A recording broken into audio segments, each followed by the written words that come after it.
Are you looking to learn more about investing in the Central Indiana real estate market? You've come to the right place.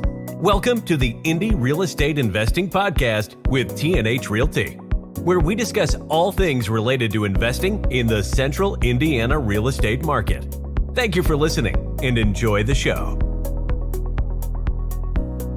Hello, everyone, and welcome to another episode of the Indy Real Estate Investing Podcast. I'm your host, Jeremy Tallman with T&H Realty.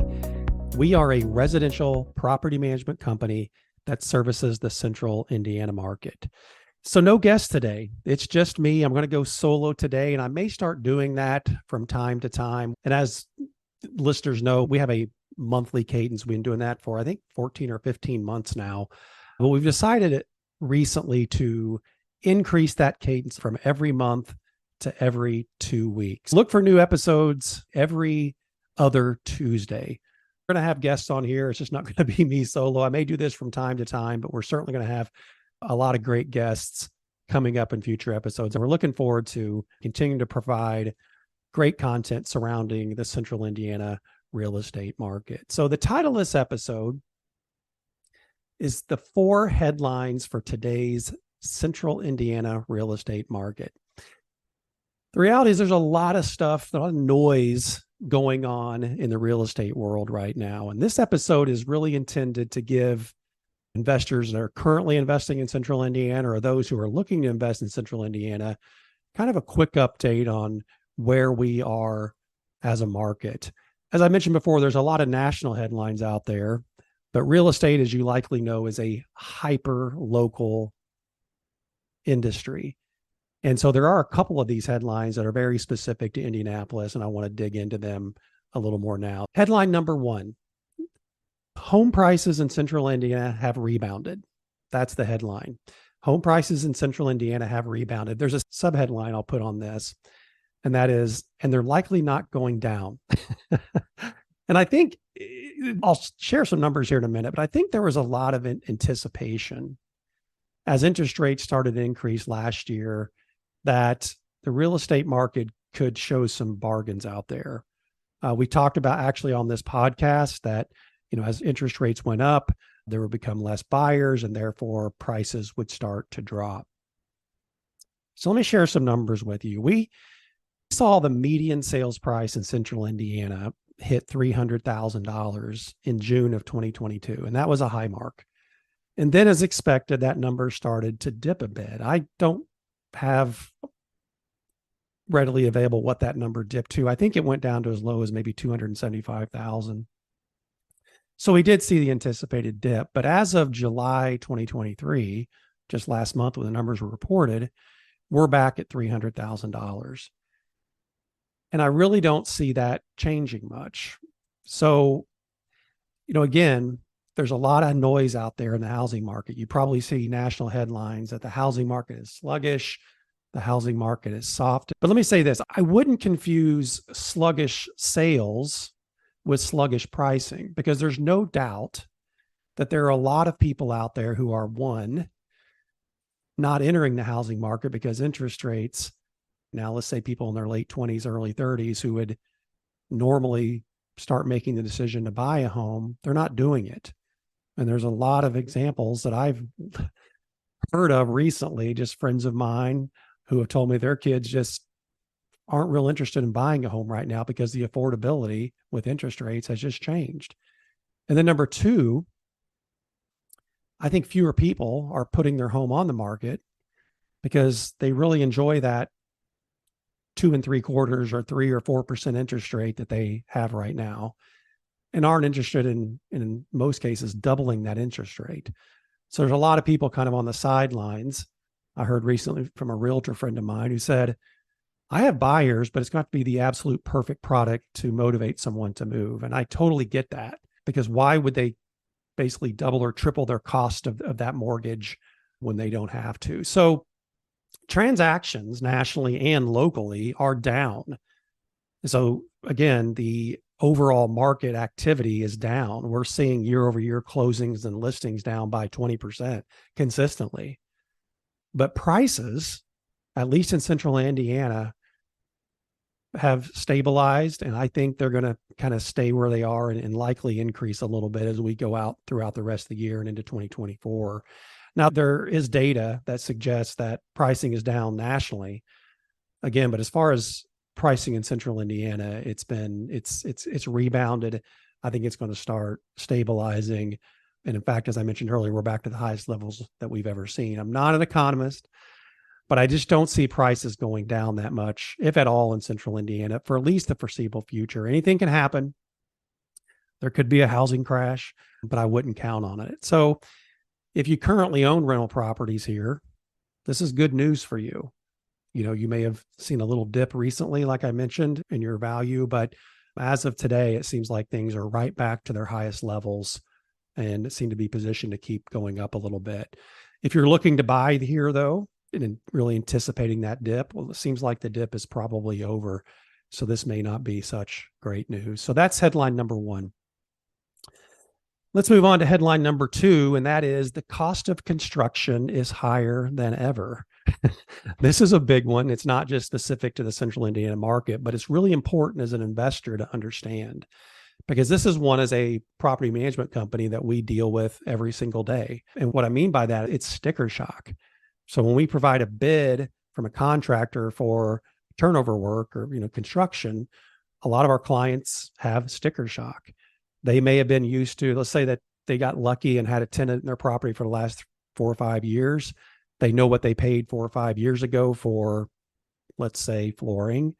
And then today they get a new bid and that flooring cost has increased dramatically. Everything is more expensive. HVAC, fixtures, roofing, you name it.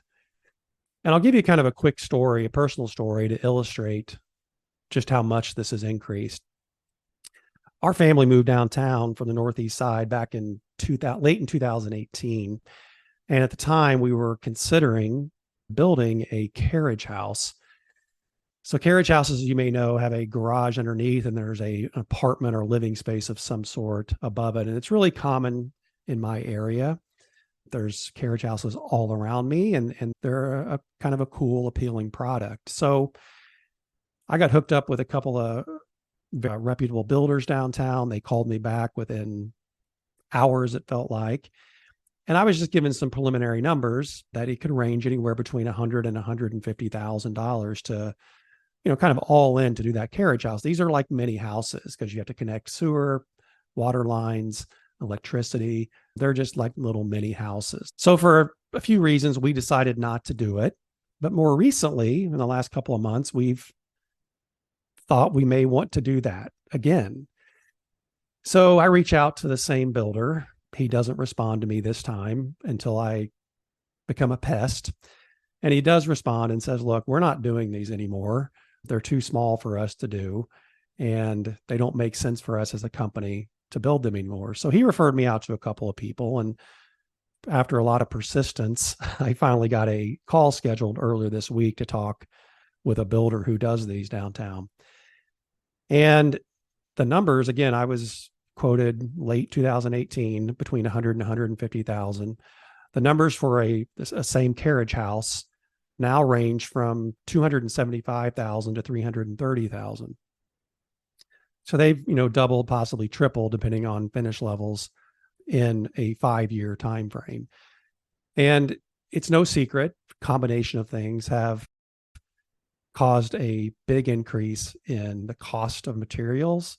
Our labor rates are much higher than they were pre-COVID. So if you are going to do work to a property, then you are going to pay a lot more than you're used to paying if you haven't done something in the last few years.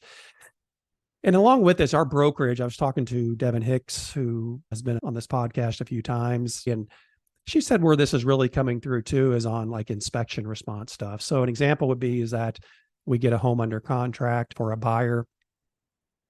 And then, as you know, we go through an inspection response period. And there's typically bids that are produced on inspection items. And these bids are, no surprise, a lot more than buyers are used to paying. And also we're seeing that some of the sellers of these properties aren't doing a lot of work prior to listing these properties. And we're not talking about cosmetic things. We're talking about even health and safety issues that they're just choosing not to address prior to listing the home. So it has caused some issues as we try to close properties. We get through the offer stage, but then we are seeing deals kind of fall apart, or at least a lot of negotiation and consternation during that inspection response time. So again, if you're in the market to buy a home, you may you may be okay with the price, but just be prepared that there could be some inspection response issues that you're going to have to deal with down the road. So that's headline number 2. Again, the cost of construction is higher than ever. Moving on to headline number 3, and that is rents are still high, but appear to be stabilizing. And this is specific to the Indianapolis market. As an investor, you've enjoyed an incredible run here recently. And honestly, just throughout the country, we've seen rents rising. But not only has your property increased in value, but rents have steadily increased. We've seen rent increases at historic levels here. We've talked a lot about it on this podcast. But rent rates have went up in unprecedented levels over the last few years. We're going to get our third quarter. It's August 24th as I'm recording this today. We're going to get our third quarter numbers here in a little bit. And I'm really curious to see how they pan out. And our last episode, I was talking with our leasing manager, Kelsey Bolden, who she indicated that we're starting to see rents calm a bit and how investors are not, in some cases, reacting all that well to it. If they're used to seeing those big rent increases year over year as they renew leases or they put new homes on the market again. And we're starting to see evidence that rent increases are not going to continue to be at the same rate that we've enjoyed. Heard a story yesterday of a property that rented for X, and it looks like we're probably going to have to put that on the market for something less than X. We don't see that often, to be fair, but the reality is that rent rates are not increasing as much as we've seen historically. So a bit of advice here: listen to the market. Especially this time of year as we enter into the colder months. We are a very seasonal market. I'll put maybe a link to that blog on seasonality here in Central Indiana in our show notes. But as activity slows, you're going to need to really listen to the market.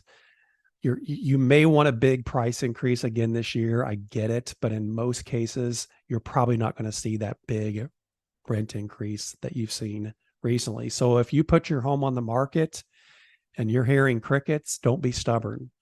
Get the property rented. Don't be stubborn. Vacancy is expensive for you. And if you just listen to the market, adjust your rent rates to where your showing levels increase, your application levels increase, you will be money ahead at the end of the day. So again, headline number 3, rents are still high, but appear to be stabilizing. You just need to be prepared and make good decisions on how you're pricing your home, listen to the market, and make adjustments as you start to get feedback on that property. Final headline number 4, interest rates aren't going anywhere anytime soon. A little wordy, a little hard to say, but I think that says it best. And again, I'll go back to last year, and I remember hearing people talk about what would happen in 2023. And I think a lot of people thought, well, interest rates are going to probably start going down and we'll see buyers back in the market at the same levels as we saw during COVID. But that hasn't happened. And the reality is, I think we hit our highest interest rate ever just this week. I think that was announced just nationally, not locally, but nationally, that we saw interest rates hit the highest point they've hit. And I believe it was 20 or 21 years. So this is a slow moving ship. I don't see interest rates going back down to those 4 and 5% rates anytime soon. This is our kind of new reality. Again, speaking with Devin yesterday, she said that investors can expect to pay mid 7s, but you're going to end up paying points on that as well. This is mid 7% interest rates, likely with points. During COVID, we were seeing interest rates in that 4 or 5% in a lot of cases with no points. So look, interest rates change every day a little bit. They may get a little bit better in the near term, but we're not going to return to that 4 and 5% interest rates that we all enjoyed for a number of years. Again, we're a slow moving economy. The Fed has not signaled, as far as I know, that they're going to be reducing interest rates anytime soon. I think they're going to take a wait and see approach. But if you're hanging on for those interest rates of 4 and 5%, you're going to be waiting probably a very, very long time. So again, that's headline number 4. Interest rates aren't going anywhere anytime soon. So what does this all mean? What do all these headlines mean for you as an investor here in Central Indiana or someone that's interested in investing? I think the overriding theme here is I don't see costs going down. I think our market has generally reset. And when I mean cost, I mean construction costs, I mean cost of properties, cost of money being interest rates. So I think as an investor, you would be doing yourself a favor if you kind of adjusted your thinking, adjusting your modeling, and maybe more importantly, adjusting your expectations to reflect today's reality. And think of it this way, and this is what the builder I spoke to earlier this week told me. He said the price, in this case for the carriage house that I'm giving you today, is the lowest it will ever be. So think about that for a minute. Now, if I called him today, I'd probably get the same price. But the point is, things are not going to probably go down. He indicated to me that he never gets calls from suppliers saying, hey, the cost of X is cheaper today. Things are probably going to continue to increase. The hope is that they don't increase like they've been increasing the last few years, and that we get into a more normal inflationary periods, which I think there's evidence that is happening. So, again, maybe it's a house, maybe it's a roof, maybe it's a room of flooring, whatever the case, the cost today is probably the lowest you're going to pay for a very, very long time, and maybe ever. But I do think there's still plenty of opportunity out there. As an investor, I think real estate is still a wonderful place to put your money. In our next podcast, we're actually going to talk about a market that we think there's a tremendous amount of opportunity in. Because again, I think if you're looking back to where you bought homes or what you paid for things 4 or 5 years ago, you will probably never make the decision to buy another house. And I think in a few more years, you will regret that, because again, I think the cost you'll pay today is as low as you're going to pay ever. So don't wait. If you really want to invest in real estate, or if you really want to add your portfolio, do it today, because it's probably going to be more expensive tomorrow. So that's it. That's the 4 headlines as I see them here in Central Indiana. We hope everyone picked up some information that is going to help them in their investing. We'll be back in 2 weeks with another podcast. In the meantime, we encourage you to share this podcast with your investing friends. Leave us a review, and don't hesitate to reach out to us with any questions. Until next time, thank you so much for listening, and please stay invested in your investment.